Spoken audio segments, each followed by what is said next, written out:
Christmas সবাইকে, আমার চ্যানেলের সকল দর্শকবৃন্দকে আরও একবার মেরি ক্রিসমাস জানাই। কাল তো ক্রিসমাস, তাই আমাদের বাড়িতে বিশেষ মেনু হচ্ছে। কি জানেন? দেশি মুরগির কষা। কিভাবে হচ্ছে রান্নাটা আপনারা দেখতে থাকুন, দেখলেই বুঝতে পারবেন। আর আমি তো টেস্ট করেও দেখেছি, দারুণ হয়েছে। এখান থেকেই প্রসেসটা শুরু। ফার্স্টে তেল গরম করে নিয়ে তার মধ্যে একটু পেঁয়াজ দিয়ে দিলাম আর একটু নুন দিয়ে দিলাম। তারপর এখানে দেওয়া হচ্ছে আদা বাটা, এরপরে রসুন বাটা দেওয়া হবে।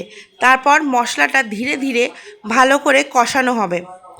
এই কষানোর ওপর জানেন তো বেশিরভাগই রান্নার নির্যাসটা নির্ভর করে। রান্নার যতবার ভালোভাবে কষাবেন ততটা সুন্দর খেতে হবে।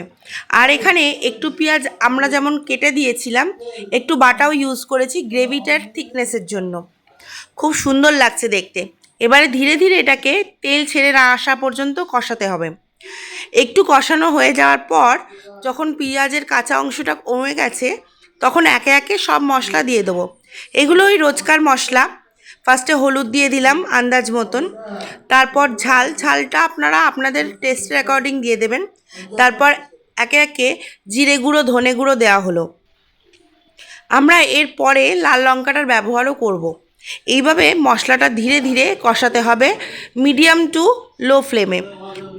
আঁচটা বেশি করবেন না, তাহলে মশলাটা পুড়ে যাবে। আর একটা কথা, আমরা কিন্তু এই কষানোর সময় কোনো রকম জল ব্যবহার করিনি, জলটা একটু পরেই ব্যবহার করেছি। ধীরে ধীরে দেখতে পারবেন মশলার কষানোর জন্য কালারটা মশলার অনেকটা চেঞ্জ হয়ে এসেছে। এই দেখুন, এবারে কাশ্মীরি লঙ্কা, যেটা লাল লঙ্কা, মানে ঝালটা নয়, রঙের জন্য যেটা লঙ্কাটা ব্যবহার করা হয় সেটা দেওয়া হচ্ছে। এই পর্যায়ে কিন্তু কোনো রকম জল অ্যাড করা হয়নি। মশলা কষানো কিভাবে বুঝবেন হয়ে গেছে, দেখবেন দু সাইড দিয়ে তেল ছেড়ে আসতে আরম্ভ করেছে, তখনই বুঝতে পারবেন আপনার গ্রেভিটা অলরেডি ডান, মানে মশলাটা কষে গেছে। মশলাটা কষে আসার পর আমরা একে একে মাংসের পিসগুলো ছেড়ে দেব। এটা মোটামুটি 4.5 থেকে 5 কেজির মতন মাংস আছে। আমার হাজব্যান্ড এটা সকালে গিয়ে দেশি মুরগি কিনে গরম জলে কাটিয়ে এনেছে।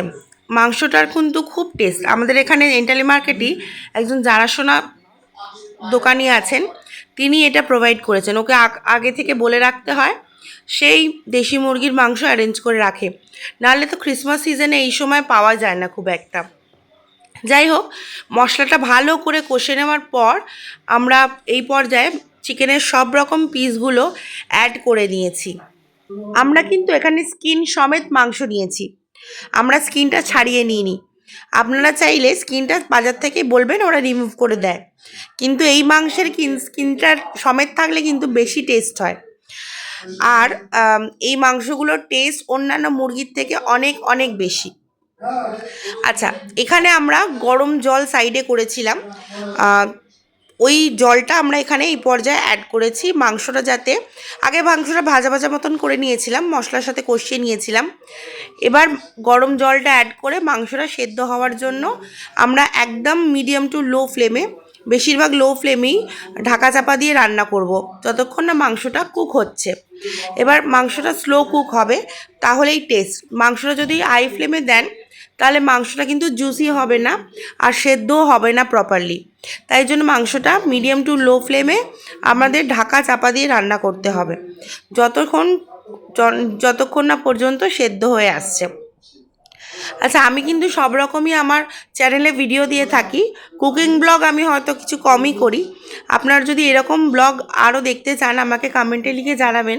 আমি চেষ্টা করব আমাদের বাড়িতে যে স্পেশাল রান্নাগুলো হয়, যেমন চিকেন রোস্ট, ভিন্দালু, সব ধরনের আপনাদের সামনে তুলে ধরবো। আর এই ভিডিওটা কেমন লাগছে আমাকে কমেন্টে লিখে জানাবেন। ভালো লাগলে অবশ্যই আমার চ্যানেলটা সাবস্ক্রাইব করে দেবেন আর ভিডিওটা লাইক করে দেবেন। আমার গলাটার অবস্থা বুঝতেই পারছেন, খুব খারাপ, তার জন্য আগে থেকেই ক্ষমা চেয়ে নিচ্ছি। আচ্ছা, আমাদের দেশি মুরগির কষা কিন্তু প্রায় রেডি। আমরা লাস্টে গরম মশলা অ্যাড করে নামিয়ে নিয়েছি। এই দেখুন, আমাদের চিকেন একদম রেডি টু ইট। ব্লগটা দেখার জন্য ধন্যবাদ।